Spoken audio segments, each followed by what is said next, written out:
Obrigada, Brainc, obrigada, Caixa, pelo convite. E é uma grande satisfação, né? A gente está aqui retomando, nesse momento de retomada de investimentos do Minha Casa Minha Vida, e mais ainda, né? Uma retomada elevando o nosso produto habitacional a um outro patamar, né? Elevando os nossos empreendimentos a um outro patamar de qualidade. Agradeço muito a parceria de todos, né? Tanto o setor da construção civil quanto da Caixa, na elaboração dessa tríade, né, que inaugura o marco normativo do novo programa Minha Casa Minha Vida, que está recheado aí de novidades positivas, de aspectos que vão fazer a gente avançar rumo a maior qualidade e efetividade aqui da nossa política. Então, desejo uma discussão e uma apresentação boa a todos. Bom dia a todos. Obrigado, Inês. Obrigado, Ana, aí pela apresentação inicial. Marcinha, pelo convite. Em nome do França, agradecer aí a todos os associados que estão aí nos assistindo, né? Então, o objetivo aqui, pessoal, é informar que dia 3, segunda-feira, começa o processo de recepção de propostas para o Minha Casa Minha Vida Faixa 1, recursos do FAR, né? Então, a gente preparou uma apresentação que traz uma tradução das 3 portarias que foram publicadas pelo Ministério, né?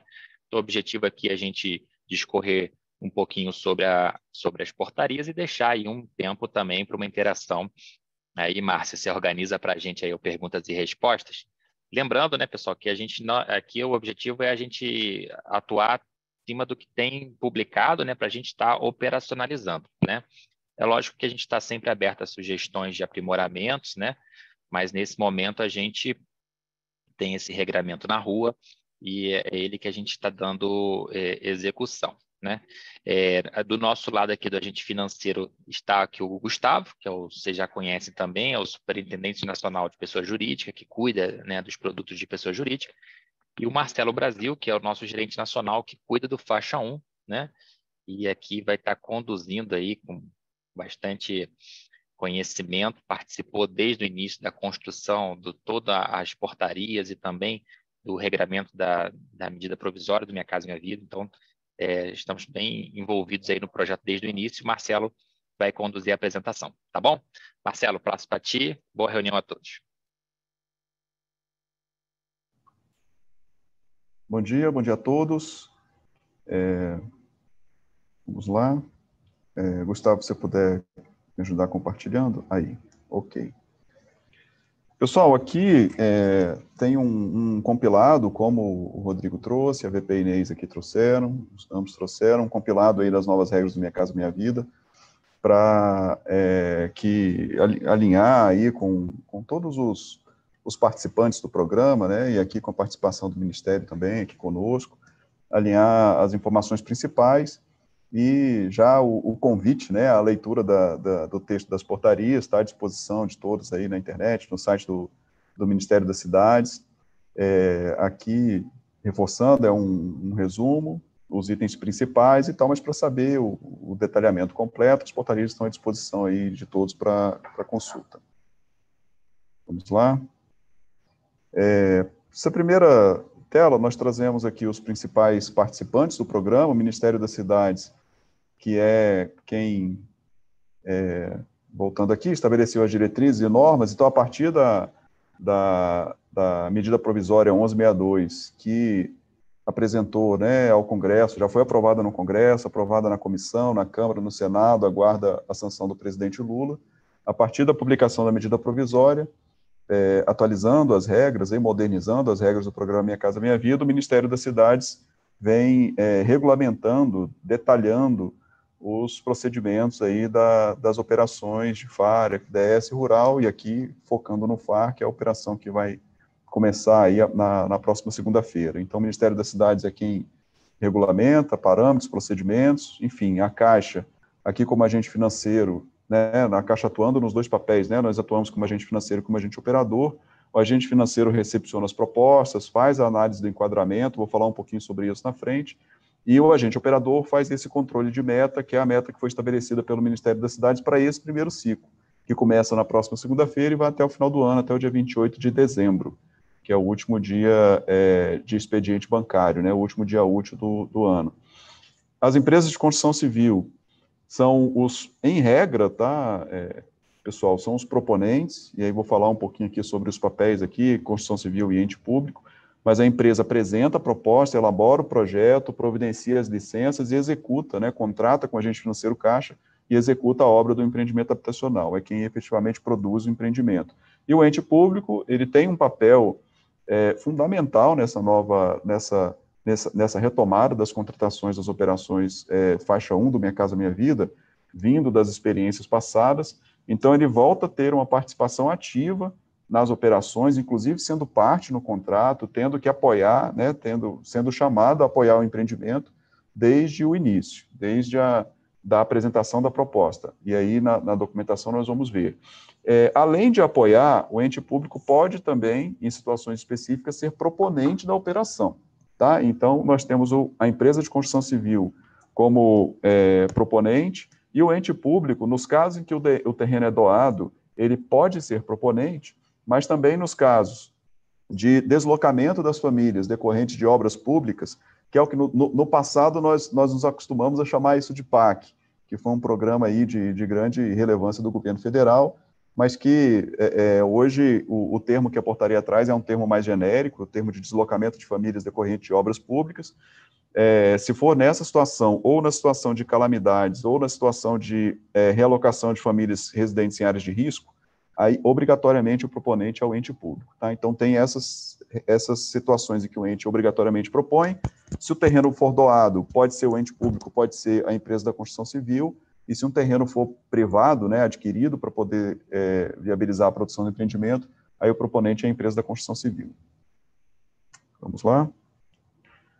Aqui, nós temos uma tela que traz a regulamentação aí recentemente publicada pelo Ministério da Cidade, são essas 3 portarias que fundamentam aqui o Minha Casa Minha Vida FAR, tá? Foram publicadas, assinadas ali pelo ministro no dia 16 de junho, portaria 724, condições gerais, 725, especificações, as regras de engenharia. Então, essa é a bíblia aí das empresas de construção civil aí nas próximas semanas, todo mundo lendo no detalhe, para aprofundar um conhecimento no detalhamento aí do que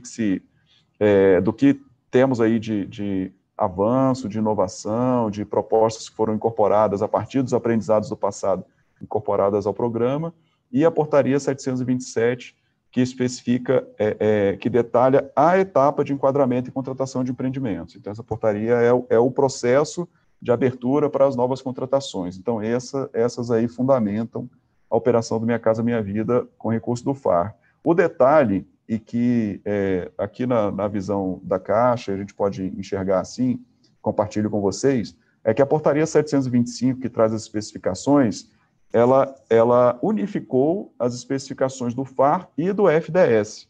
Então, ela trata das duas, né, das especificações técnicas para as duas linhas, para a linha de provisão habitacional com recurso do FAR e também o Minha Casa Minha Vida entidade. Então, nós não temos mais requisitos ou especificações técnicas específicas, uma para o FAR e uma para o FDS. As especificações, a partir de agora, são as mesmas. E aí estamos falando de questões construtivas, de engenharia, de valores, de tamanho de empreendimento, isso tudo que está na portaria de especificações passam a ser compartilhado pelas duas linhas aí do programa. Tá? Então, esse é um grande avanço, simplifica, nós não temos regras diferentes. Vamos lá. Aí essa tela traz os principais parâmetros, é um resumão aqui do programa. Público-alvo são as famílias com renda mensal de até R$ 2.640, 2 salários mínimos, elas precisam estar cadastradas no Cadastro Único do Governo Federal, que é o cadastro que as prefeituras fazem a gestão localmente, e também se manteve a regra da indicação pelo ente público. Então, o ente público que é o responsável pela indicação da demanda, a partir do cadastro que ele tem do déficit habitacional local. Isso, né, para as operações aqui de demanda aberta. A ressalva, aquelas que eu falei há pouco, das demandas lá de parque, calamidades ou áreas de risco, aí sim são demandas fechadas e tal, tem um tratamento à parte. Mas, em regra, o déficit habitacional local, onde a maior parte da meta está alocada pelo Ministério das Cidades, são as famílias indicadas pelo ente público com renda de até R$ 2.640. O teto do imóvel, o valor do imóvel é R$ 170 mil. Um pouquinho à frente, a gente detalha um pouco mais, traz aqui a tabela com o recorte territorial e as condições, ou em que hipótese é possível se atingir esse valor, então esse é o teto do programa. Prazo de execução de até 18 meses, e aqui também é uma preocupação do agente financeiro em produzir o mais rápido possível esses empreendimentos, considerando aí fatores externos que possam eventualmente afetar a viabilidade da proposta. E, por último, aqui a regra de cálculo da prestação. Entre 0 e 1 salário mínimo, a família vai pagar 10% da sua renda, da renda familiar, com um mínimo de R$80, então até 1.320, 10% com mínimo de R$80. E entre 1 e 2 salários mínimos, entre 1.320 e 2.640, a família paga 15% da renda, subtraindo R$66, que é só para que não haja um degrau entre as prestações na transição entre as duas rendas aí, entre 1 e 2 salários mínimos, tá? Então, esse é um geral aqui, os principais parâmetros do programa. Ok? Então, nós temos aqui a tabela com o recorte territorial. Lá na tela anterior estava assim, 170 mil. Eu falei, cadê os 170, né? Que não está agora nessa tabela. Essa tabela aqui é a tabela que traz a regra geral do programa, vamos chamar assim. A regra do programa é essa, vai de 130 a 164 mil reais, de acordo com a população do município e de acordo com o recorte territorial em que ele se encontra, se for grande metrópole, se for metrópole ou capitais regionais, enfim, de acordo com o que está aí na tabela. Essa tabela está disponível lá na portaria, e para facilitar, pessoal, o Ministério das Cidades, e aí o link está aqui na apresentação que vai ser compartilhada, mas está super simples, na página inicial do Ministério das Cidades tem um banner no Minha Casa Minha Vida, que se você clicar lá, ele vai para a tela lá que tem a regulamentação, que tem um resumo do programa, e que tem um arquivo que detalha por município, tá? Então, o limite por município, já classificando conforme o critério do IBGE, a definição aqui desse recorte territorial é a partir da definição do IBGE, isso está lá na portaria. Então, o Ministério da Cidade já fez a aplicação da regra em cada um dos municípios brasileiros e disponibilizou para todo mundo um arquivo com o valor por município. Então, para cada município, você consegue entrar lá no site, buscar essa planilha e avaliar qual é o limite aplicável para aquela localidade. Ok? Voltando assim, mas beleza, não viu o 170 ainda, né? Cadê o 170? O que acontece? Quando nós vamos falar, na segunda parte da apresentação, nós vamos entrar um pouco mais nas questões de especificações de inserção urbana, enfim, de localização, de infra. O Ministério da Cidade estabeleceu que, para terrenos com qualificação superior, e nós vamos detalhar isso aqui na nossa apresentação, é permitida a extrapolação daquela tabela em 10%, observado o limite da subvenção. Então, toda aquela tabela da tela anterior, ela pode ser, nós podemos aplicar um incremento naqueles valores de 10%, limitado aos 170, então aquele valor lá que está 164 mil, se eu colocar 10%, ele extrapolaria. Então, ele topa no teto, ele vai travar ali no 170 como regra geral. Mas os valores abaixo de 154 mil reais, é possível a aplicação do 170 sem extrapolar esses tetos, né, a extrapolação dos 10%, sem extrapolar o teto dos 170 mil. Então, para terrenos com qualificação superior, já nós vamos dizer o que é isso, qualificação superior, qualificação mínima, mas antecipando, são terrenos com melhor inserção urbana, com melhor localização no município, com melhor disponibilidade de infraestrutura e serviços. Então, para estes terrenos, o Ministério permite um incremento no valor da subvenção, de forma que esse seja o objetivo. Isso é uma das questões que nós trazemos de aprendizado do passado, onde alguns empreendimentos foram produzidos em localidades distantes, não, né, próximas, até mesmo distante, não contíguo ali com o município, e aí você tem dificuldade de acesso, dificuldade de serviços públicos, né, de escola, de serviço de saúde, ou mesmo do local de trabalho dos beneficiários, eventualmente fica distante. Então, o objetivo do programa é o seguinte, isso a vice-presidente Inês traz desde o início aqui, como recomendação aqui para o time, toda a interlocução junto ao Ministério das Cidades, é o seguinte, nós precisamos de terrenos bem localizados, nós precisamos de empreendimentos bem localizados, bem inseridos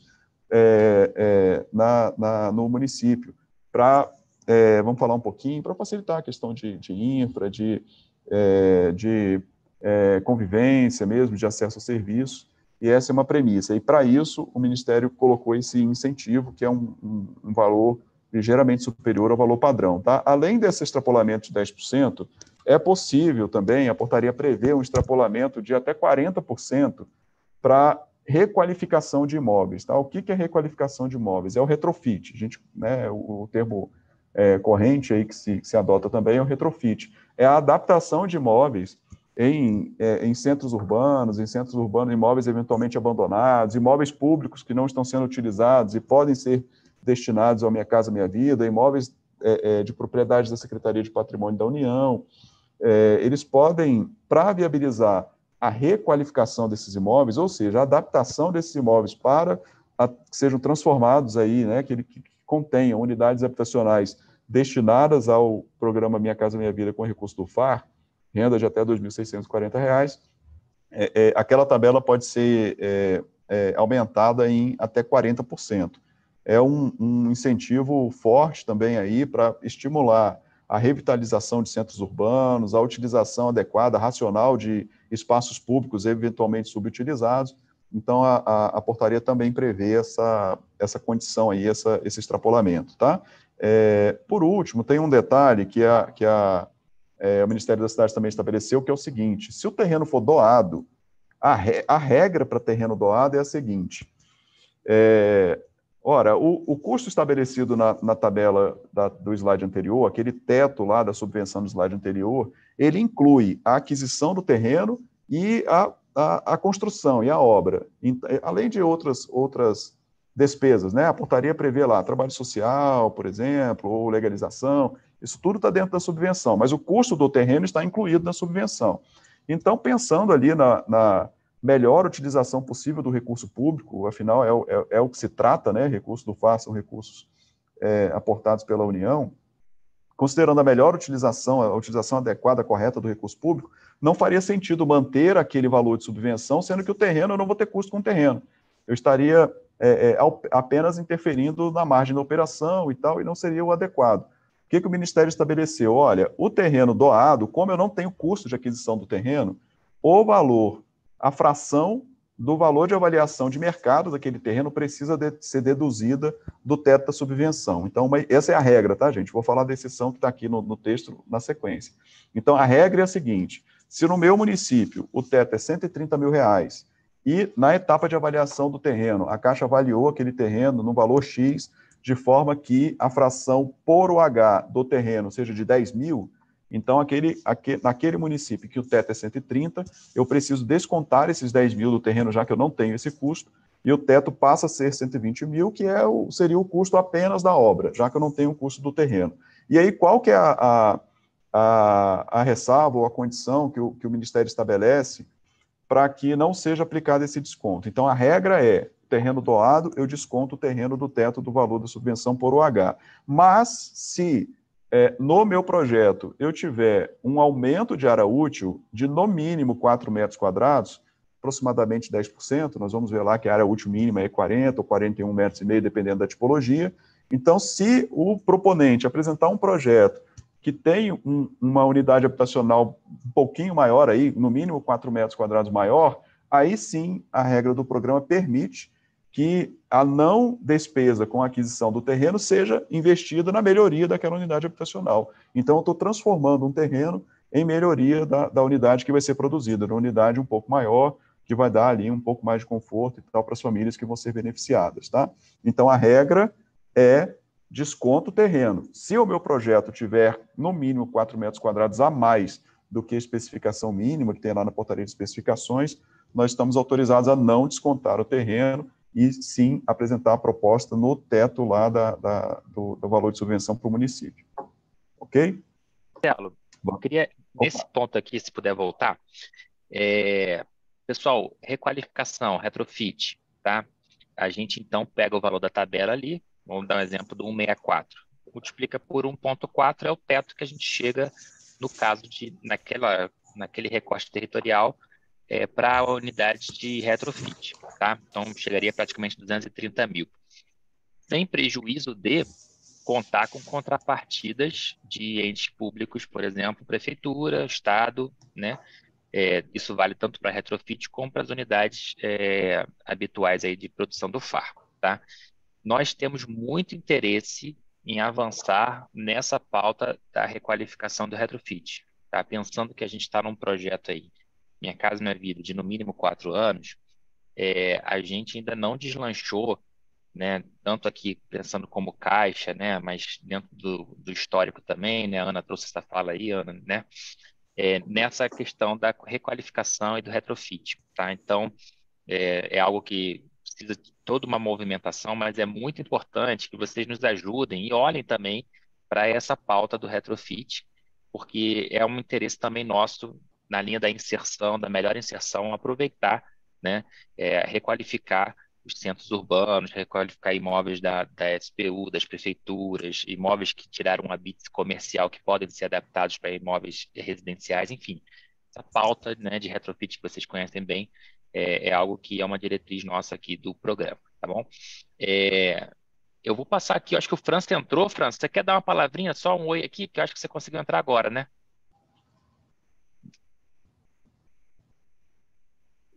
Tá no mudo, Franz.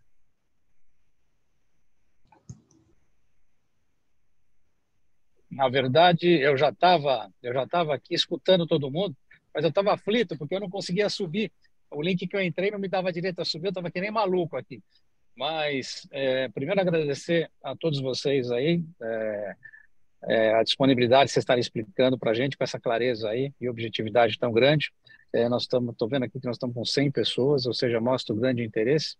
E pegar um gancho no que você falou do retrofit, que eu acho uma coisa muito interessante e importante, né? E tem um ponto de retrofit que eu sempre me preocupo.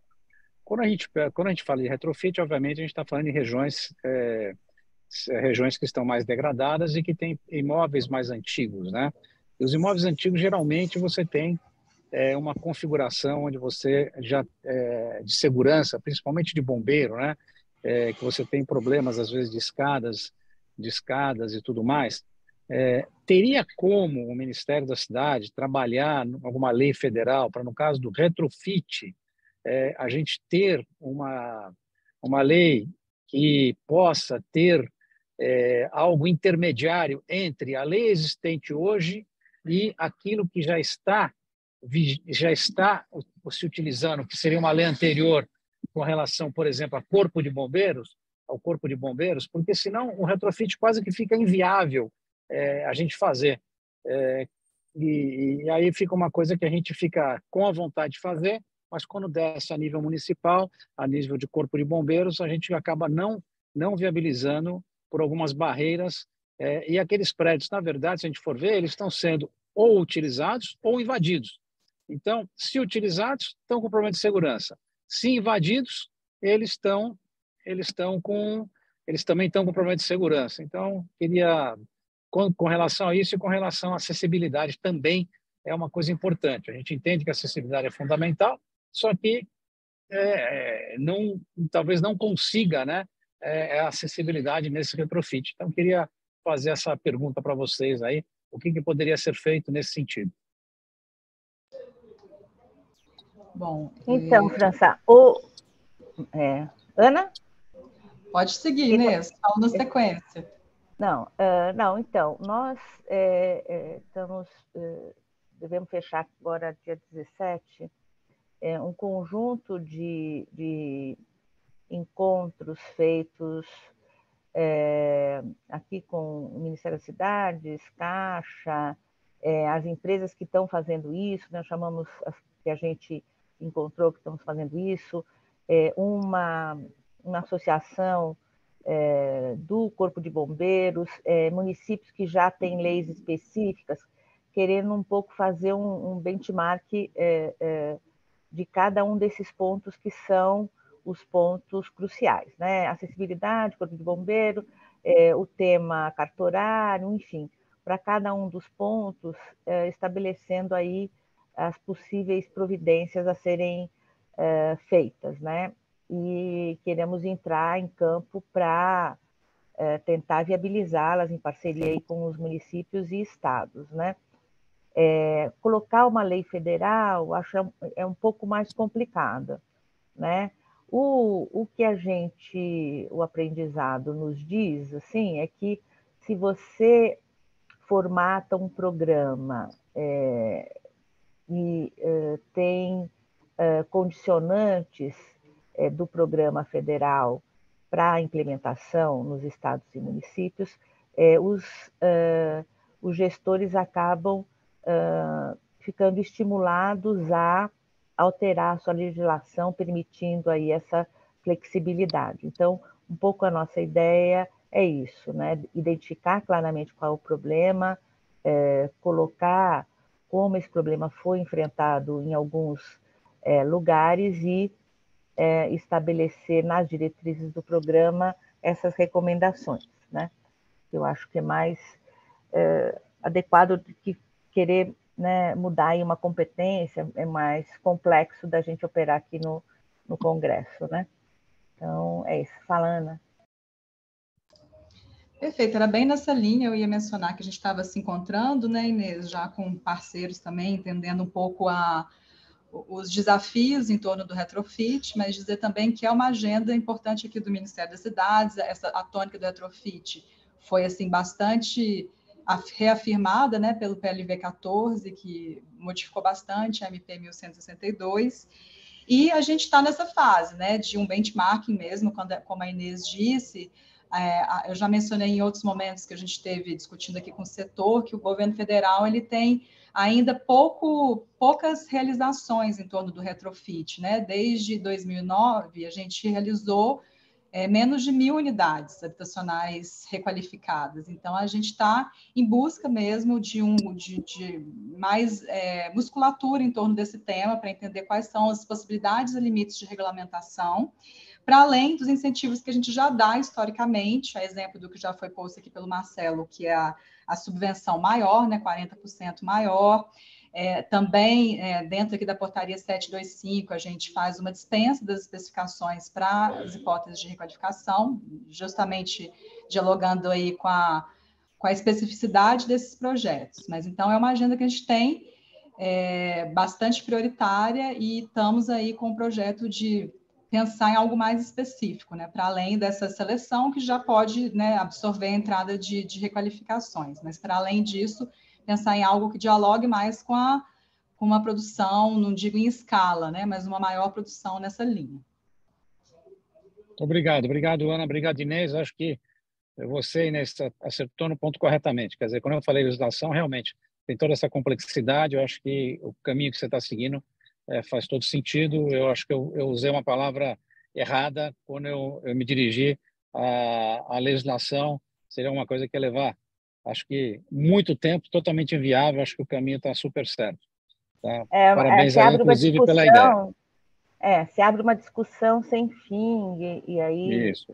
É mais difícil administrar. Sem dúvida. Obrigado, viu?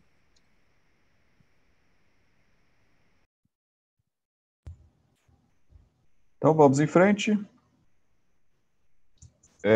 Essa tela traz o limite de unidades habitacionais por empreendimento. Aqui também é uma questão, talvez um dos principais aprendizados aqui do passado, em que nós tivemos empreendimentos muito grandes, né? No passado foram produzidos vários empreendimentos aí muito grandes e tal, e que na experiência aqui da Caixa, do programa como um todo, algumas questões em empreendimentos maiores tendem a ser potencializados, e a produção de empreendimentos menores podem dar uma solução melhor ou acomodar melhor essas questões. Por exemplo, questão de segurança, por exemplo, a questão relacionada à gestão mesmo condominial e aos custos do condomínio, a questão da adimplência das despesas de condomínio lá para os beneficiários, que são responsabilidade do beneficiário. Então, na retomada aqui, ou na revisão das especificações do programa, o gestor, né, o Ministério das Cidades, entendeu por bem de reposicionar aqui o tamanho dos empreendimentos, de forma que a gente atingiu o que está, né, foi estabelecido o que está nessa tabela, na tabela que está aqui na apresentação. O programa passa a permitir, no máximo, empreendimentos com 300 unidades habitacionais, e aí eu digo no máximo porque o tamanho dos empreendimentos serão de acordo com a população do município. Então, parte de 50 unidades ali para municípios com até 20 mil habitantes e vai até 300 para municípios acima de 500 mil habitantes. Além disso, além do limite de unidades por empreendimento, nós temos um limite de agrupamento dos empreendimentos, de contiguidade, é um termo que a portaria traz muito bem definida lá. O que é a contiguidade?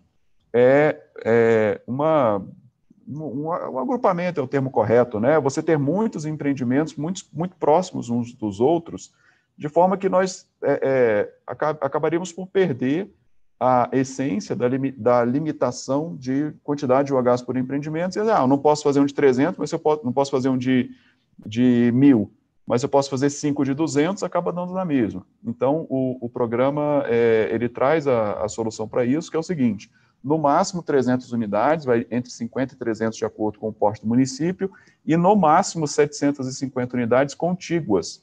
O que é contígua? Tem a definição aqui, mas o conceito é o seguinte: próximos uns dos outros, nós não podemos ter mais de 750 unidades habitacionais naquela localidade. E assim, o que é o próximos uns dos outros, tá? A contiguidade, a definição da portaria, e isso também é importante, a portaria traz uma definição objetiva, não é opinião, não é inferência, é objetiva mesmo.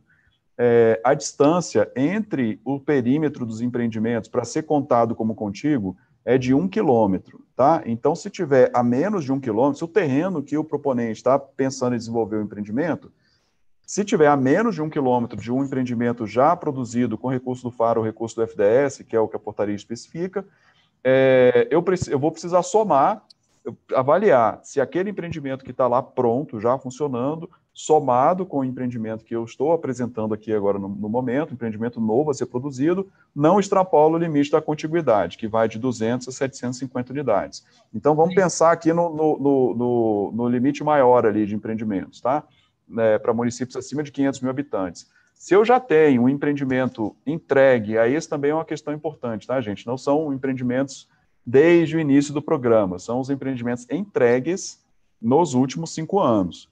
Então, se o empreendimento foi entregue nos últimos 5 anos, ele precisa ser considerado, é isso. Tem mais de 5 anos? Então, é um empreendimento consolidado, está integrado ali ao bairro, à região, então não entra nesse cálculo. Mas se foi entregue há menos de 5 anos, eu preciso avaliar quantas unidades habitacionais aquele empreendimento tem. Digamos que ele tenha 500 unidades habitacionais.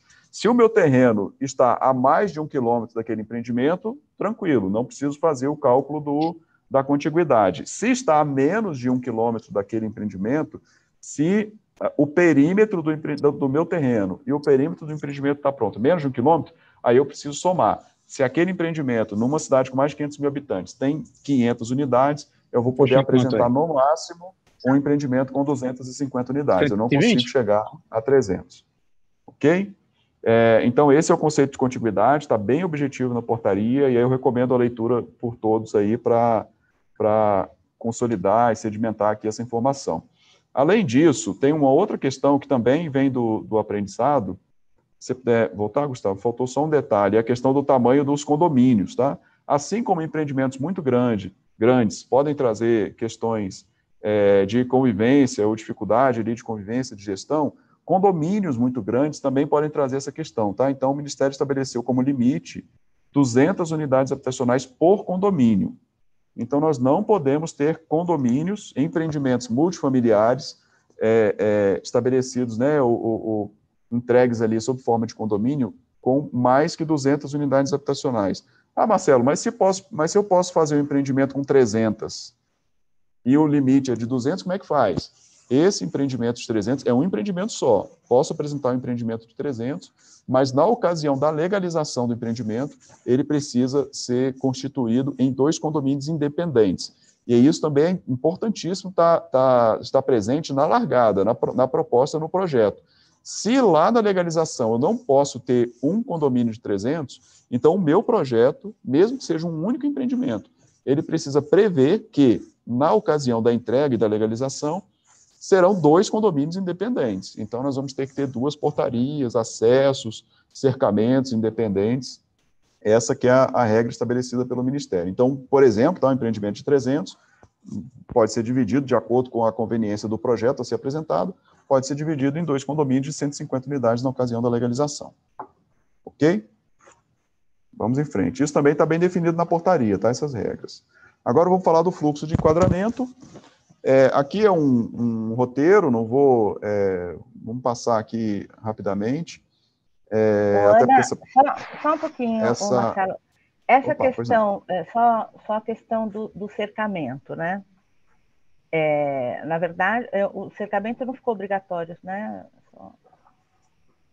Você pode fazer um prédio que seja um condomínio. Pode. Tá, não, só para... Porque em situações, talvez isso seja a condição mais adequada, né? Você faz o prédio é o condomínio, né? Que você não tem área externa comum, que precisa ser mantida, enfim, você tem uma portaria, né,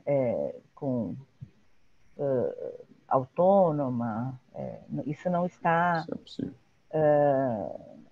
não está vetado, né? Não. Eles só precisam ter funcionamento independente. Funcionamento independente. Não é como a Constituição ela vai ser separada, né? Funcionamento independente. Muito bem observado, tá, Inês?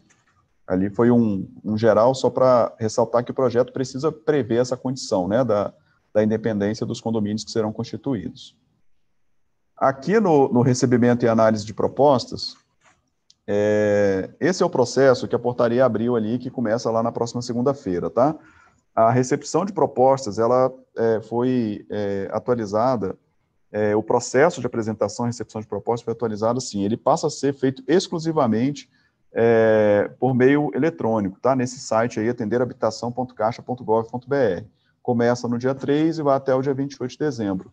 Não vai ser possível a apresentação de propostas físicas, tá? Por que não vai ser possível? Primeiro, porque o processo prevê que as propostas precisam entrar numa fila para ser avaliadas pelo agente financeiro Caixa e para, à medida que são aprovadas aqui, né, que terão a validação das propostas pelo agente financeiro Caixa, elas vão reservando a meta que o Ministério da Cidade estabeleceu para aquele município, para aquela situação de terreno, tá? Então, fisicamente, se fosse protocolo físico e tal, nós teríamos dificuldade de organizar essa fila, até porque nós estamos operando no país inteiro, seria complicado. Em alguns estados, não é uma única unidade de engenharia, ou não é uma única unidade de atendimento, uma superintendência de habitação, de forma que seria impossível a gestão se não for por meio eletrônico. Então, exclusivamente por meio eletrônico, o formato lá de apresentação das propostas a partir da próxima segunda-feira, no dia 3, no site atenderhabitação.caixa.gov.br. Uma vez apresentada a proposta, a Caixa vai avaliar a documentação, vai fazer uma vistoria do terreno para confirmar as especificações urbanísticas. Isso também é importante frisar aqui. Essa vistoria não é aquela vistoria completa que o mercado, que o ramo está habituado a provocar aqui a engenharia da Caixa, que faz avaliação do terreno. Isso vai ser feito na ocasião da tramitação completa da proposta. Aqui, nessa etapa de qualificação aqui, de recebimento dessas propostas, do enquadramento das propostas, é uma vistoria apenas para verificar a localização e disponibilidade de infra e serviços. Então, ela é feita sob esse viés apenas. Vamos falar um pouquinho sobre isso na frente. Uma vez validada a documentação e a qualificação no terreno, as propostas são encaminhadas ao Ministério das Cidades, que vai publicar uma portaria de enquadramento, aí sim, autorizando aquela tramitação completa, que nós vamos fazer análise de risco, de engenharia, enfim. Após a tramitação dessa operação na Caixa, após a publicação da portaria pelo Ministério das Cidades, aí o proponente tem que trazer a documentação completa, aí sim, projetos, as aprovações, orçamentos e tal, para fazer essa tramitação completa. Então, esse que é o roteiro aqui para o recebimento e análise de propostas. Ok? Mais na frente aqui a gente detalha um pouco mais. Qual que é a documentação que tem que ser apresentada? Aí aqui, pessoal, de novo, só reforçando, lembrando como sempre foi, nós trazíamos, né, o proponente vinha já com a pasta completa para a Caixa, já ia direto para aquela análise completa da operação, com documentação da construtora, documentação do terreno e tal, já tinha uma pasta grande. E qual foi a intenção, qual que é a intenção aqui do Ministério, né, do gestor do programa? Separamos em dois momentos. Nós temos um primeiro momento de enquadramento em que apenas os requisitos principais serão avaliados. Em especial, a questão da inserção urbana do terreno. Então, é uma pré-análise, vamos chamar assim, uma análise inicial. Nessa análise, uma documentação simplificada precisa ser apresentada, que é essa que está na tela. Depois, nós vamos voltar na documentação completa. Então, aqui, a partir do dia 3, o que precisa lá para o dia 3? Entrar no atender-habitação.caixa, protocolar a titularidade e mapeamento do imóvel. Então, o manual que o gestor do fundo deve publicar ainda essa semana vai detalhar esse procedimento. Então, ali é a matrícula do imóvel e um croquis com as distâncias para infra e para serviços, tá? Então, a portaria de especificações, ela detalha muito bem essa questão. Titularidade e mapeamento, uma declaração do proponente, acompanhada da documentação em relação à portaria de especificação. Então, ele vai declarar, vou falar aqui na frente, ele tem 2 tipos de terreno, duas possibilidades para apresentar a proposta. Então, quem está apresentando, a empresa de construção civil, vai declarar assim: o meu terreno é de qualificação superior, ele está melhor inserido, então o meu terreno é de qualificação mínima, ele tem aqui essas condições mínimas para participar do programa. Então, isso é uma declaração da entrada, e vou falar já por que isso é importante. O tipo da edificação e quantidade de unidades, isso vai estar no formulário que vai ser preenchido online. E aqui, gente, olha, é onde entra o que eu falei lá no começo da minha fala, do patrocínio do ente público à produção daquele empreendimento. É obrigatório na apresentação da proposta a declaração de anuência do chefe do Poder Executivo local ou a quem ele delegar, né, a portaria tem essa especificidade, onde ele se compromete a implementar as ações efetivas junto ao empreendimento. Ele se compromete com a viabilidade do empreendimento, ele se compromete em atender as demandas geradas por aquele empreendimento, ele se compromete a indicar a demanda na ocasião adequada, no momento adequado. Então, essa declaração, ela é requisito para a apresentação da proposta. Então, não se apresenta uma proposta sem que esteja em linha com o representante, o chefe do Poder Executivo local, certo? E, por último, comprovante de pagamento do agente financeiro dessa taxa correspondente aos custos operacionais. Está disponível lá na tabela de tarifas da Caixa esse valor, tá? E para as propostas de atendimento de situação de emergência ou calamidade, aí tem uma documentação complementar, aquilo que eu falei no início também, né? Quando o ente público apresenta essas propostas específicas. Não vamos, reforçando, pessoal, aqui de laranja, aqui embaixo, não podemos receber propostas que não tenham a documentação completa. Ok? Vamos em frente. Aí aqui a questão do terreno. Tem que ter a declaração, tem que ter a inserção e tal. Olha só. A portaria, ela divide a qualificação dos terrenos em superior ou qualificação mínima. O que é a qualificação superior, gente? E, assim, por que tem essa divisão também? Quando é que eu entro em um, quando é que eu entro em outro? Qualificação superior é a condição para que seja aplicável aquele incremento de 10% na tabela do teto da subvenção lá para a produção do empreendimento, tá? Então, eu só posso acrescentar aqueles 10% na tabela se o meu terreno tiver esses requisitos que estão na tabela, que aqui a gente está reproduzindo o que está na portaria. Ele tem que estar em área urbana consolidada, e aqui na frente eu defino isso, está definido em portaria. Tem que ter, no mínimo, 4 de 5 itens de infraestrutura disponíveis já na largada. Aí, infra também é uma questão importante. Na largada, na apresentação da proposta, eu não preciso ter instalado ainda todos os itens de infraestrutura, mas na entrega eles precisam estar disponíveis, a portaria traz isso. Aí, na largada, o que vai diferenciar quem já tem ou quem não tem, ele vai ter como consequência a qualificação do terreno. Então, se eu já tiver instalados na entrada, na apresentação da proposta, 4 sistemas de infra, dos 5 que a portaria prevê, eu preciso ter pelo menos esses 4 para enquadrar como superior, pelo menos 2 itens de equipamentos públicos de educação, vou falar um pouquinho aqui na sequência, dos 3 exigidos, acesso a equipamento comunitário de saúde ou assistência social, isso são, quando aplicável, são para municípios maiores, e acesso a pelo menos 2 estabelecimentos de comércio e serviço. Isso também aqui ele está replicando o que está na portaria. Se ele tiver mais isso ou mais, eu posso apresentar minha proposta como qualificação no terreno, qualificação superior.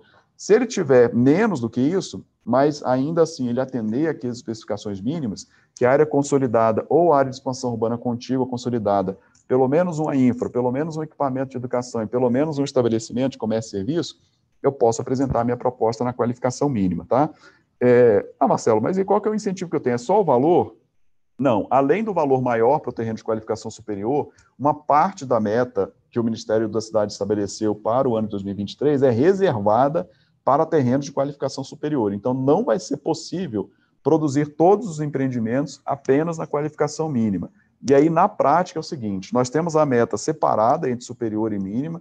Essa meta, ela é por estado. Então, em cada estado, eu tenho duas filas. Eu tenho uma fila para qualificação terrenos com qualificação superior, aproximadamente 30% da meta, arredondando aqui a conta, e eu tenho uma outra fila que é para qualificação mínima ou superior. Então, eu posso ter todos no superior, mas eu não posso ter todos na qualificação mínima. No mínimo, aproximadamente 30%, o Ministério estabelece lá qual que é o limite, eles necessariamente serão produzidos com qualificação superior. Se só forem chegando aqui propostas de qualificação mínima, quando ele chegar no limite ali, a gente não vai conseguir cumprir a meta do estado inteiro, a não ser que a gente tenha terreno de qualificação superior. E aí, por isso, essa ressalva. Qualificação superior, eles têm uma meta reservada para ele, então eles têm mais chance além de um valor maior, ele tem uma meta reservada para ele, tem mais chance de ser aceito aqui ou enquadrado pelo Ministério das Cidades na meta que foi disponibilizada, tá? Então, é um incentivo do Ministério, uma expectativa que a gente tenha realmente prioridade em terrenos com melhor inserção urbana e mais acesso a serviços e equipamentos públicos. Vamos lá?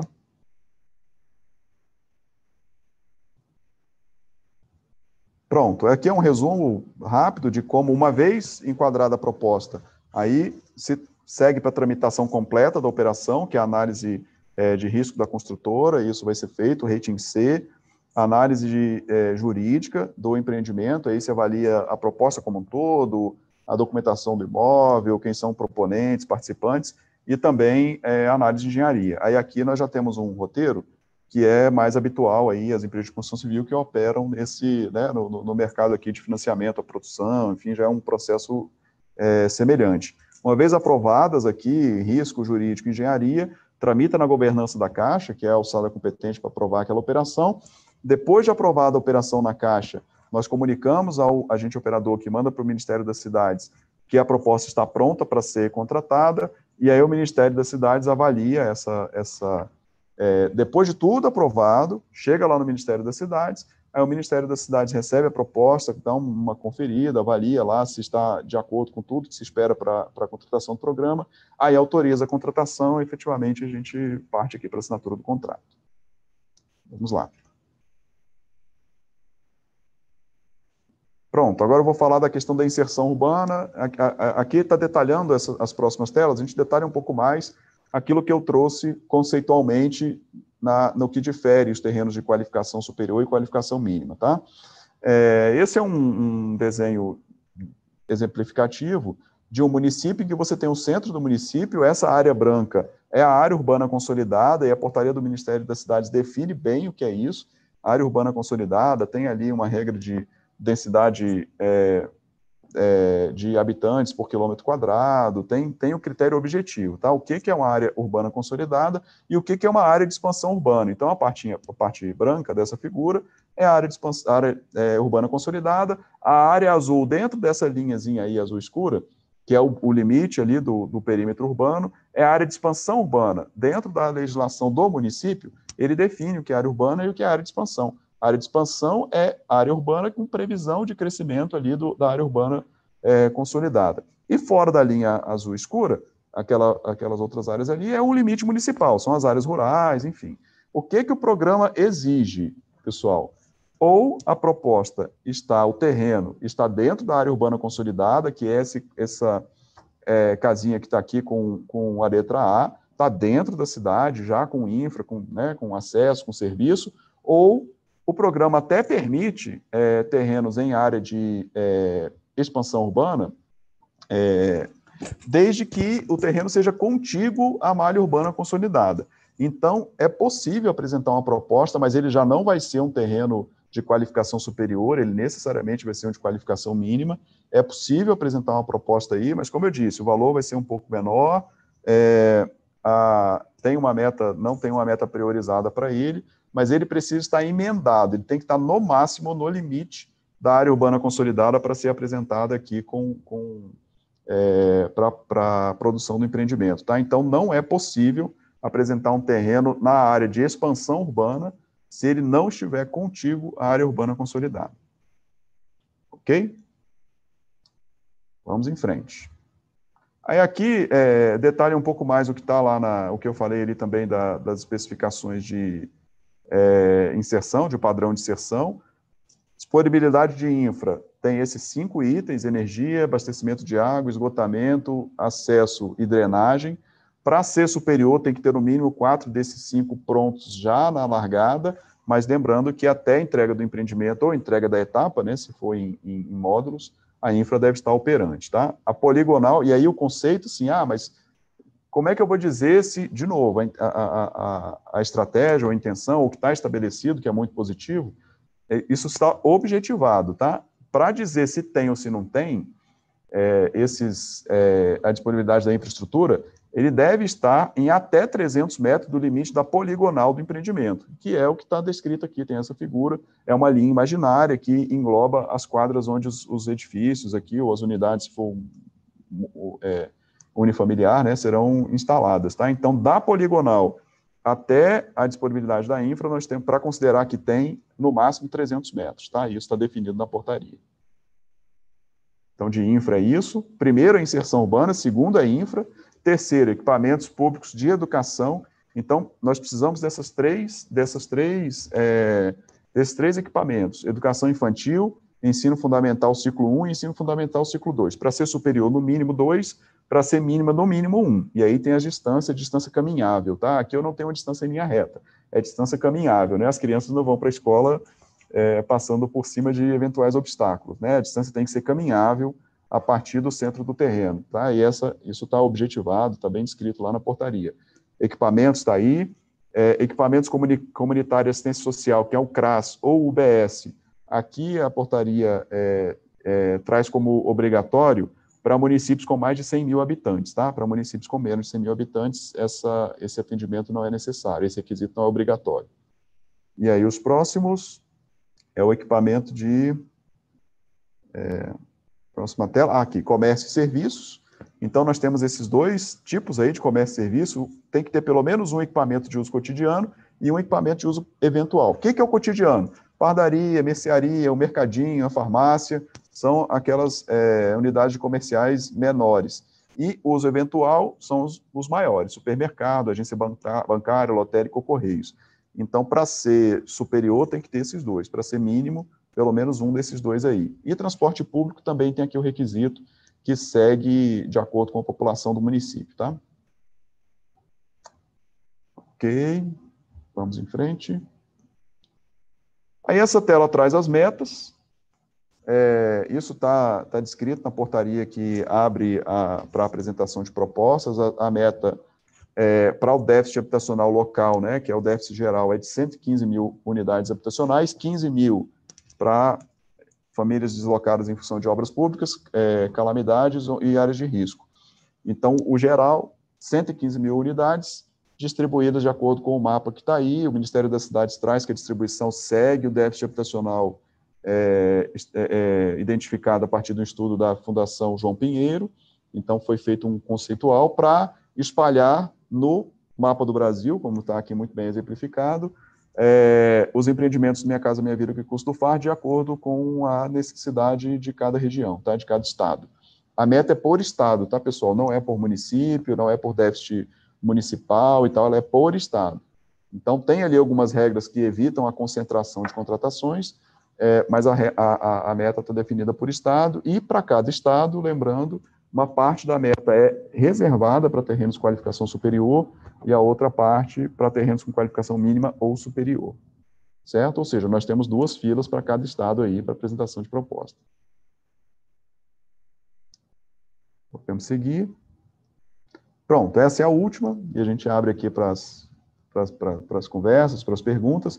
É o seguinte: depois de enquadrada a proposta pelo agente financeiro lá, e reservada a meta daquela proposta, publicada a portaria de enquadramento pelo Ministério das Cidades, tramitada na Caixa a operação completa, avaliamos risco, engenharia, jurídico, tudo certo, demos o ok, Ministério, olha, a proposta do empreendimento aqui, Novo Horizonte, está pronto para contratar.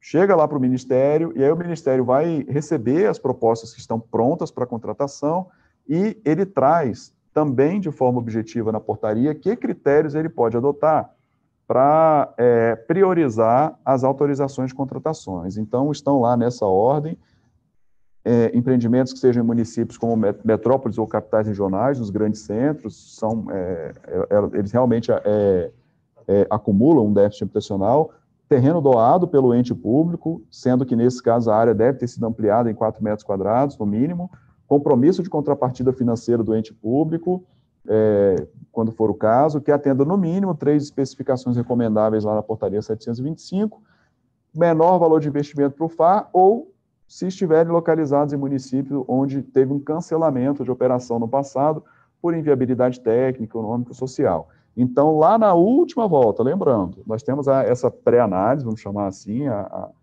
o enquadramento da proposta, temos a análise completa, depois de tudo isso superado, o Ministério recebe as propostas prontas para contratar e pode fazer a aplicação desses critérios para priorizar a autorização de contratação, a emissão da portaria de autorização de contratação dos empreendimentos. É isso? Pronto, é isso. Estamos a Caixa toda à disposição dos senhores para orientar, para esclarecer, para apoiar na apresentação de propostas aí e fazer do Minha Casa Minha Vida com Recurso do FAR um grande sucesso, uma grande retomada aí das contratações dos empreendimentos. Obrigado. Muito bom, Marcelo. Só vou aqui, tem algumas perguntas já, há muitos pedindo aqui a apresentação, que a gente vai disponibilizar. A gravação a gente vai ver aqui a disponibilidade, mas a apresentação com certeza. E, Marcelo, até uma dúvida minha também, que está aqui no chat, é sobre aquele limite de 200 unidades por condomínio versus o limite de 300 unidades por empreendimento, né? Se vai poder fazer subcondomínio, como é que vai funcionar essas duas restrições aí junto, combinadas? Márcia, né? A portaria não prevê a possibilidade de subcondomínio, tá? Ela só faz menção a condomínios mesmo. Então, o que a gente entende, salvo entendimento diverso aqui do Ministério, Ana Paula pode nos ajudar nisso, mas o nosso entendimento é que é condomínio mesmo.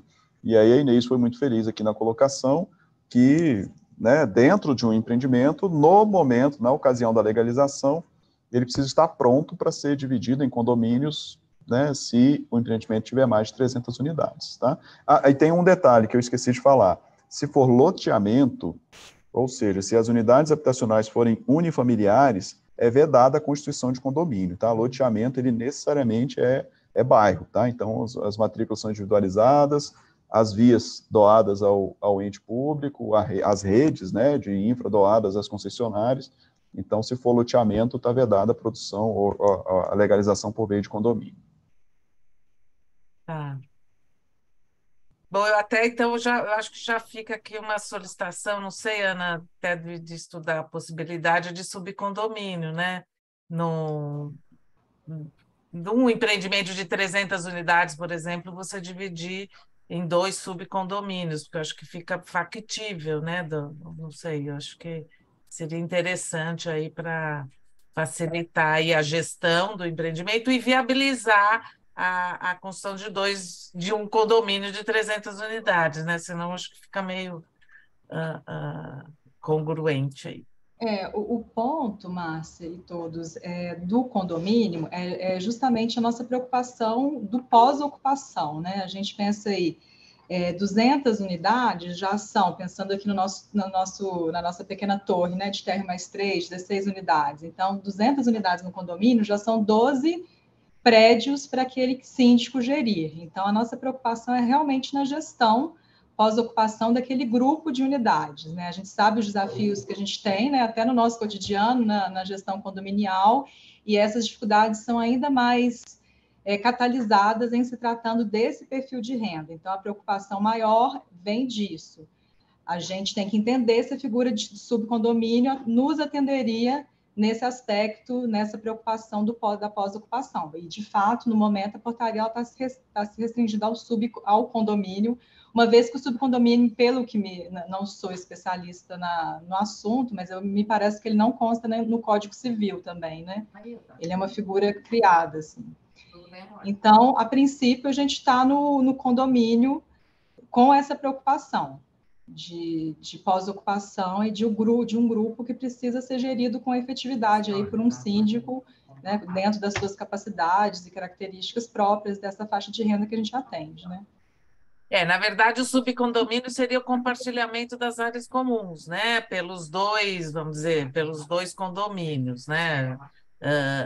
Por isso que facilitaria aí ou seria imprescindível até para a elaboração do projeto, né? Mas a gente pode discutir isso depois. Aqui a gente tem o pessoal perguntando, só para confirmar, se o apartamento ficou com 50 metros quadrados, né, 41 metros e meio de área de varredura, e salientando aqui se serão só mesmo térreo mais 3, sem elevador, confirmando aí essa informação da portaria. É isso mesmo? Só térreo mais 3? É o que está na portaria, sim. Térreo mais 3, sem elevador. Mais do que isso, com elevador. Exato. A gente não interdita não tem nenhuma... a gente não interdita a verticalização desde com elevador acima do térreo mais 3, né? E não tem nenhuma chance de excepcionalidade para grandes centros, por exemplo, quando a municipalidade permite isso, não tem nenhuma previsão aí de a gente permite não subníveis, né? Mas assim, se você, dependendo do nível em que você acessa, você pode ter unidades para cima e para baixo. Isso é muito comum, por exemplo, em Minas, né? Dado as características topográficas, isso é possível, mas assim, o tanto que aquela família tem que subir para chegar até o 4º andar é limitado aí ao térreo mais 3. E a portaria, ela tem um dispositivo de excepcionalização, mas é restrito às hipóteses de requalificação. Ele não abrange as hipóteses de imóveis novos. Tá.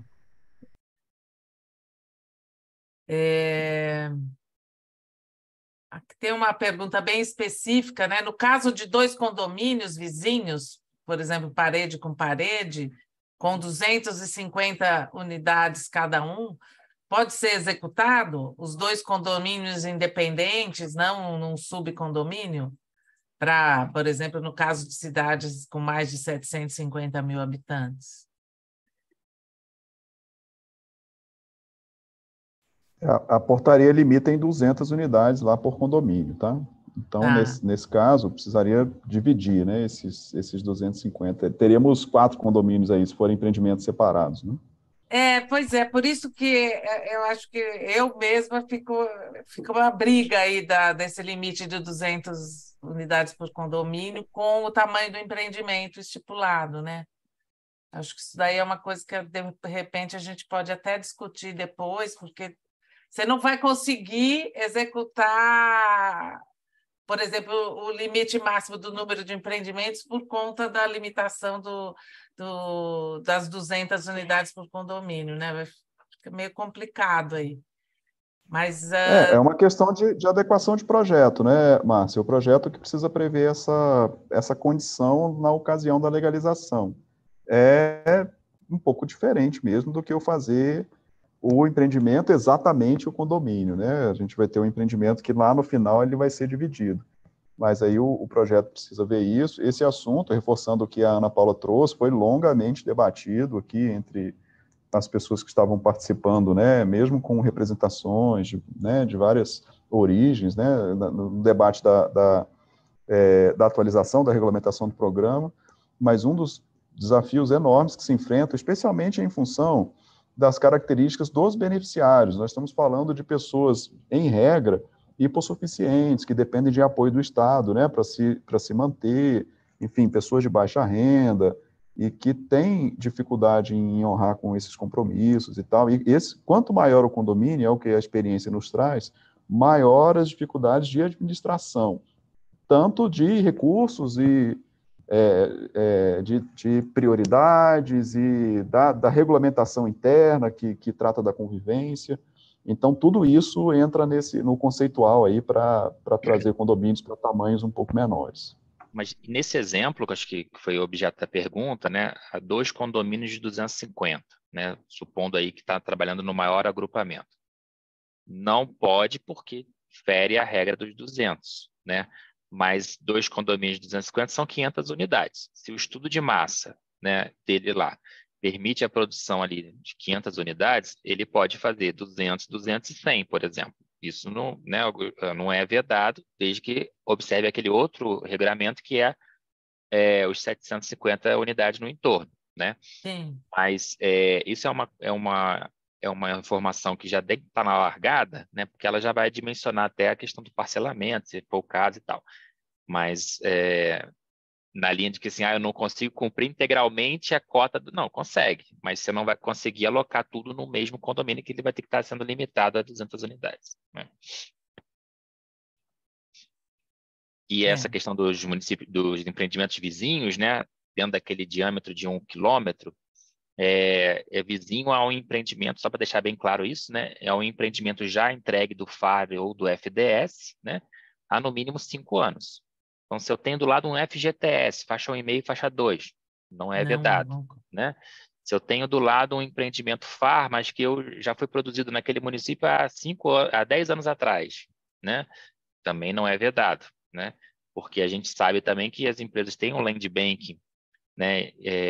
Às vezes até já criado ali na época do faixa 1,5, ainda no finalzinho do faixa 1, que poderia ser objeto agora de um novo desenvolvimento imobiliário, observando essas regras aí dos 750 unidades no entorno. Tá. Tem alguma limitação para a área de terreno ou só que viabilize o empreendimento? Tem a limitação do tamanho da quadra, Márcia, de 10 mil metros quadrados e a lateral máxima de 150 metros. Também está disponível aqui, disposto, né? Essa disposição também está constando aqui no anexo 2 da portaria 725. Ok. Mais alguma dúvida, pessoal?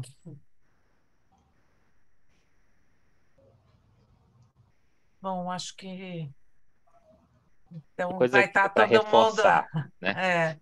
Eu vou fazer aqui uma dúvida que veio ontem, né? O sistema é todo online, né? A gente vai usar o Atender Habitação, que muitos de vocês já usam, né? Já está disponível lá, né? O sistema já existe, ainda não está aberto para cadastramento, a gente vai abrir a partir do dia 3, né? A gente recebe com protocolo de entrada direitinho, não dá para fazer assim atendimento parcial de pendência, ou seja, entrar no sistema, colocar ali a documentação, porque o sistema nem avança se não tiver a documentação completa, né? E qualquer coisa que não esteja dentro da regra da portaria, ele volta, né? Ele é devolvido para dar uma reentrada. Então, não tem assim, segura aí que a gente vai mandar depois, né? E como a meta é por UF, né? Então, isso também traz uma transparência, porque às vezes você é atendido por uma GIAB, vamos dar o exemplo de São Paulo, você é atendido pela GIAB lá em Ribeirão Preto, né? E aí a outra GIAB lá de Campinas está dando entrada na documentação. Então, isso faz parte do mesmo quantum, né? Do mesmo volume de metas ali que vai ser consumidos. Então, a gente vai dar transparência, porque não vai ter mais aquela questão, entreguei na GIAB lá na recepção e o cara só subiu no final do dia. Não tem mais isso, é dentro do sistema, né? Então, bem assim, automatizado, zero papel, para que a gente consiga, nessa primeira etapa, já vencer. Em seguida, aí a gente continua o processo trivial de contratação depois da publicação das propostas selecionadas. Ou seja, se tiver alguma documentação incompatível e tal, ele precisar complementar, ele vai sair da fila e entrar novamente numa outra posição, né? Isso, só para ele ficar devolvido. bem claro. Exatamente. Vamos supor que ele jogou lá um terreno superior, mas não era um superior, é um terreno mínimo. Ele é devolvido, ele não é reclassificado no mínimo, né? Até porque, como eu falei, tem essa questão da fila. E o que é importante também é que, assim, já procurem a Caixa da região que te atende para às vezes você mostrar uma área ou também discutir, para não chegar a algo que a gente nunca ouviu falar, porque pode ser que essa explicação mais tácita a gente possa até presencialmente visitar junto, olhar, né? É importante que, como vocês operam em várias praças, né, às vezes a sede da companhia fica em São Paulo, mas é importante também o seu officer aí que te atende, né, fazer essa conexão com a localidade, para que não venha aí um terreno do nada, né, sem a gente nem ter sabido que estava por essa proposta, né? É importante também essa proximidade com as localidades aí, até para a gente ajudar na orientação, tá? Sem prejuízo de entrar a qualquer momento aí na plataforma. Tá, e agora só em relação ao prazo de obra, Rodrigo, é 18 meses, né, que está já estipulado. Vai ter alguma carência pode ter alguma carência para início de obra, ou assinou o contrato, já se inicia de imediato, já tem que se iniciar de imediato a obra? Não tem carência para início de obra. A gente aqui, como o recurso é escasso, por que é importante esse prazo e essa execução? Porque senão a gente esteriliza recurso do FAR, né? E isso até fragiliza a nossa discussão quando vai mudar o orçamento para o ano anterior, o ano seguinte, em relação à suplementação orçamentária, né? Então, a gente tem 10 bi do FAR, a gente já quer contratar sem cláusula suspensiva, sem início de carência. O prazo de 18 meses é porque a conta, né, pessoal, vocês conhecem, não tem reajuste, então é importante na viabilidade que isso seja executado, enfim, aí vocês sabem melhor do que eu, para garantir essa viabilidade. Se tiver um projeto muito complexo, que tem uma intervenção que precisa de um prazo maior, isso é a alçada nossa do agente financeiro, a gente pode dialogar sobre um prazo de obra mais factível, né? Mas considerando o tamanho dos empreendimentos e um pouco da nossa experiência de uma curva ideal de execução de obra, a gente entende que 18 meses default, né, é um prazo adequado, sem prejuízo da gente dialogar aí um prazo até 24 meses. O que a gente não quer é aquele cronograma só para inglês ver, né? Eu boto um cronograma ali, no primeiro mês eu já entro com uma reformulação. Nessa tranche agora, a gente quer ser bem assertivo em relação ao cronograma, exatamente para a gente poder garantir a viabilidade econômica do projeto e também as previsibilidades de entrega de unidades dentro desses próximos 4 anos, né? E lembrando, pessoal, que a gente está num programa de 2 milhões de unidades, né? Lógico que a gente tem uma grande parte que vai ser feita pelo FGTS, mas para o faixa 1, e a gente conseguiu agora, né, com a PEC da transição, esses 10 bi, e é um objetivo do governo também se manter a produção imobiliária do faixa 1 com recurso do FAR. Então, não é um processo que se esgota agora, né? Eu ainda tenho que ver um terreno, então não vou nem procurar. Não, talvez, né, se tiver muito cru, a linha de negócio nessa primeira tranche não seja adequada, espera-se, né, e há um esforço do governo para que a gente mantenha a perenidade de contratações para a gente chegar aí no número de 500, 600 mil unidades para o FAR, né? Então, é um processo que não se inicia e encerra esse ano. Ele está iniciando, mas terão outras etapas. Espera-se, né, que a gente continue produzindo unidades aí no faixa 1 ao longo dos 4 anos. Tá? Não, legal. Bom, assim, daqui do chat, acho que são essas dúvidas.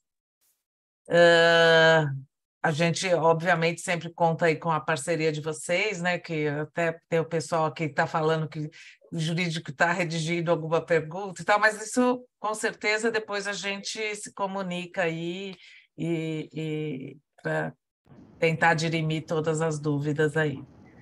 Canal aberto aqui, Márcia. Só mandar o WhatsApp aqui, a gente já se souber, responde na hora. Se não souber, a gente pede ajuda aqui para os universitários.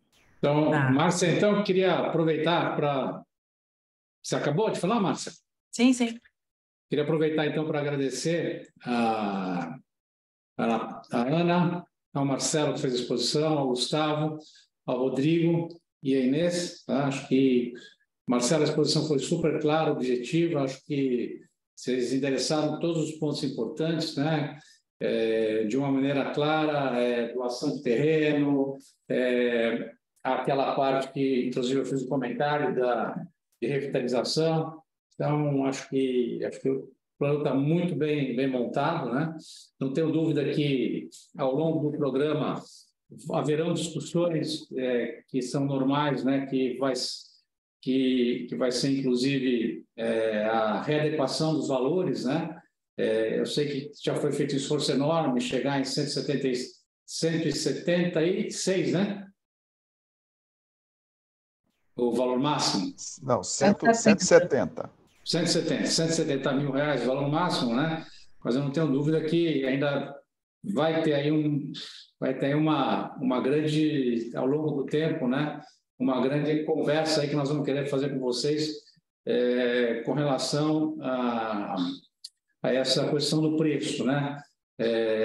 A gente tem uma visão aqui, não sei se vocês já conversaram isso, que esse preço 170 ele fica um pouco apertado para algumas regiões, algumas cidades. Eu acho que isso não sei se na conversa com a CEBIC isso apareceu, mas eu tenho uma Márcia, não sei o que ela escutou também, eu gostaria de escutar dela, mas eu na conversa com alguns empresários, eles têm dito que a questão do preço é uma coisa bastante importante. Houve uma grande evolução para 170, mas mesmo assim tem vários lugares que a conta acaba não fechando, né? Para alguns grandes incorporadores que operam com bastante tecnicidade no mercado. Então, acho que é um nicho, não para agora, mas acho que para começar a se pensar essa discussão. Eu sei que está sendo implantado agora o programa, mas é algo que eu tenho ouvido de alguns grandes empresários e a gente sempre tem reportado isso, né? Então, eu queria fazer esse ponto, que eu acho que é um ponto importante, mas isso não quer dizer que todos vão fazer o maior esforço de operar, de trabalhar nessa faixa, sem dúvida nenhuma, né? Mas com uma pressão bastante grande. No entanto, a gente vê que houve um esforço enorme, né? De ter uma flexibilização, né? Que você dê alguns gatilhos, né? Que interessantes lá, que você pode, inclusive, aumentar um pouco esse preço com alguns gatilhos e tudo mais. Eu achei que foi uma ideia muito interessante e que talvez aí viabilize e feche algumas contas daqueles que estavam falando para mim que a conta não fecha. Então, acho que vocês foram muito inteligentes na maneira com a qual vocês trabalharam, tá? Então, eu queria agradecer muito e parabenizar aí a maneira com a qual vocês fizeram esse programa e vamos trabalhar para que a gente consiga aí, sem dúvida nenhuma, fazer no mínimo 2 milhões de moradias, né? A gente vê a habitação popular como um grande desafio, déficit habitacional, o número que a gente sempre fala, o número que a gente tem na Fundação Getúlio Vargas, de 7,8 milhões de moradias, 90% eu tenho certeza que é baixa renda, e nós precisamos fazer esse Brasil reduzir esse déficit habitacional na baixa renda. É uma questão muito importante para o Brasil, e acho que acreditamos muito nesse governo, na gestão de todos vocês, a gente vai poder ver a redução desse déficit habitacional, qualidade e melhoria da vida das pessoas passa por uma moradia decente. Então, queria agradecer muito o esforço de todos, agradecer a Inês em especial, que a gente já se conhece há um tempão, e há muitos anos ela já milita e batalha por isso, que é uma causa muito nobre, e ela tem sido muito fiel aos pensamentos dela desde o início, há muitos anos atrás, desde que eu conheci ela, nessa parte de moradia popular, moradia social, que é muito bacana. Então, meus parabéns por todo o trabalho que você tem feito ao longo da sua vida, Inês. Parabéns a todos e muito obrigado pela oportunidade de a gente estar aqui junto com vocês, com mais 100 empresários, aí ouvindo e discutindo os assuntos com vocês. Obrigado mesmo. Tá, já, eu quero agradecer também e dizer que o Ministério das Cidades continua sempre com os canais abertos, a gente está sempre em interlocução, né, seja pelo FAR, seja pelo FGTS. Então, continuamos aqui nessa linha de atuação e contamos aí com o setor para colocar o programa de pé e realmente chegar a essas 2 milhões de unidades, né, que a gente se propôs aí no início desse mandato presidencial. Tá joia. Obrigado. Eu acho que a Inês falou, mas estava no mudo, Inês. Inês, não deu para ouvir. Não, vamos lá, gente. Está na hora agora a bola está em campo, entrará em campo dia 3 e vamos trabalhar, jogar juntos aí para a gente conseguir alcançar os nossos objetivos. Um abraço para todos. Tchau. Obrigado, até mais. Obrigado. Tchau, tchau, tchau, Valeu, tchau, pessoal. Abraço. tchau.